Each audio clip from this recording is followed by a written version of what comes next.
Got that, Mary? And just so you first, I'm writing. yeah, stuff down. just what? and just for scale, typically I have 500 to 800 pages of documents with closing. You know, for each time we run something like this, everything will be about 500 to 800 pages by the time you get done.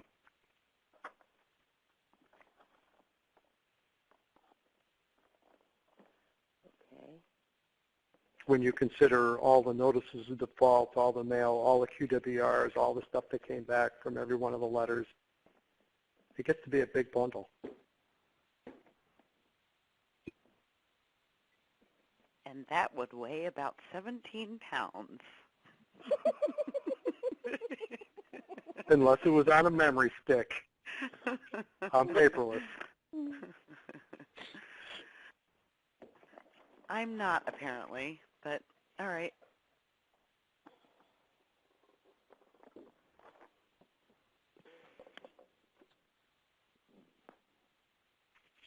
Excuse me.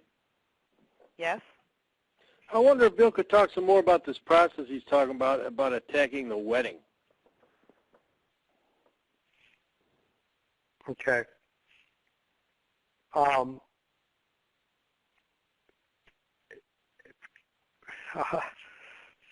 What happens is when and Wendy knows somebody else that she asked me to work with, and they had, in this particular one, they had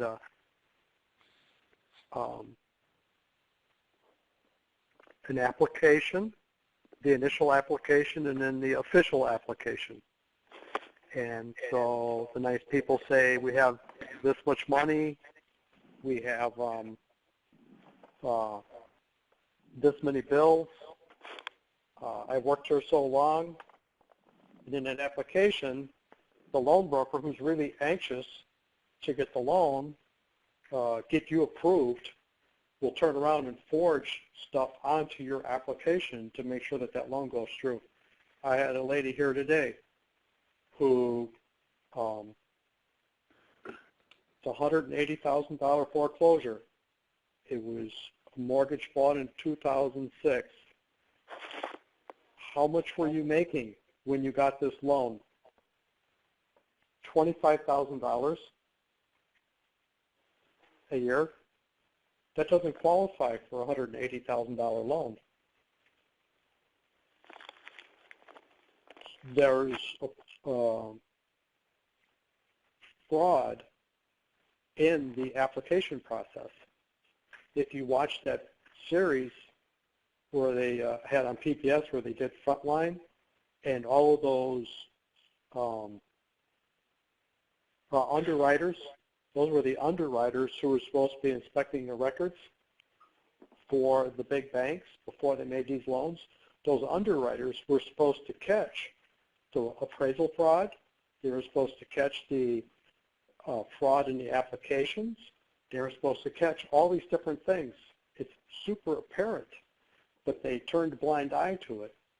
And the mortgage brokers, the guys who were making the loans, were making good buck. And no one was saying you can't do this. And so that period from around 2005 through about 2008, almost anything that these people applied or wrote on a piece of paper would get them a loan. That appraisal, if it is not proper, if it is not justified, is appraisal fraud. If I have people who actually have causes of action because the mortgage broker didn't check a box that said this person was Hispanic with a very Hispanic last name. There are causes of action for these things. And so it boils down to what all went wrong at the closing table. You're being foreclosed on today, not because you ran out of money, but because they sold you a loan that they shouldn't have sold you. They're trying to pretend like you're the bad borrower when really they were the bad lender. The lender is trying to pretend that you lied, and everybody's trying to be quiet that the mortgage broker was the guy who was committing all the crimes. The lender turned a blind eye to that. But the only thing is if you have a copy of all of your documents, they can't change history. They cannot say they don't have them. Because, and I think I heard Wireman say this one time, because that is a federal form when they fill out the settlement statement. And they are required by law to keep a copy of everything they use to fill out that form, to justify that form. The servicer has access to everything you ever signed in that loan. What would They be the also cause have to have that appraisal. Bill, did you just mention settlement Yes. statement in this? Why would the settlement statement be 10 days after the loan closing? I don't know. Dated 10 days I after don't the loan. know. Sounds like maybe they were still fixing things. I have no idea. It wouldn't be right. If you look on a lot of your closing documents, Yeah. You go into the Billy Bob's closing factory down there, and you sign everything, including your original loan application, on the same day you get the loan. Right. Well, Donald Trump can't get a loan that quick. So how did you sign all your documents on Thursday morning and get a loan Thursday afternoon when they have to do a credit check on you, they have to do this on you, they have to do all that other stuff on you, check your income? That's where a lot of your fraud. Isn't the settlement statement supposed to be there before you even sign the loan? This is what Bill's talking about, the marriage. All the documents, the majority of them are fraudulent, right there and there. I used to play the mortgage game, and we had like 72 hours when Bill would come in for a mortgage, and we'd take down his name, yada, yada, yada, and fill out all this stuff, and you fill it out longhand. And then they'd always have him sign a couple blank ones. Well, now I realize what they were doing it for. And we'll clean that up. But then they'd change the dates on those, and those would be in the closing package. So how could you use that information with, as you're... Well, you've got to get it. They have to keep it. Every mortgage company I was affiliated with had rooms of old musty boxes of all these records because they got to keep them. They tell you they're going to destroy this and they don't have it. They've got to keep it by federal law because it's a financial banking transaction, especially now with the Patriot Act. They want to know where all this money's going, where it came from, where it's going, what's going on. And they don't want, they don't want to take a trip down to Guantanamo, so they'll give those records out. You're going to have to force it under a FOIA request to get them, but so what? Never had to do that. Well, and if the title company? Let me add this. Let me add this. Let me say it this way because I do it all the time. You pick up the phone. You say, "Hi, I'm Betty. You're the servicer.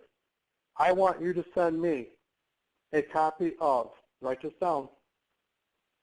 Write this down. "I want you to send me a copy of everything I signed at the closing. Period. I want a copy of everything I signed at the closing. Anything you sign, they got to give you.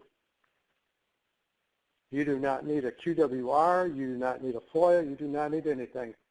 I've only had one bank ever charge a student to fulfill that request, and that was $100. About 80 pages, stuff they hadn't seen, some of it. Okay? Number two, you're going to tell them, I want a copy of the initial application and the application.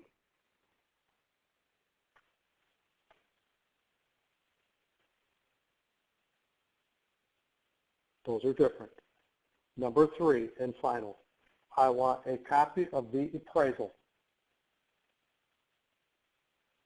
Thank you. They should arrive within 10 days, generally.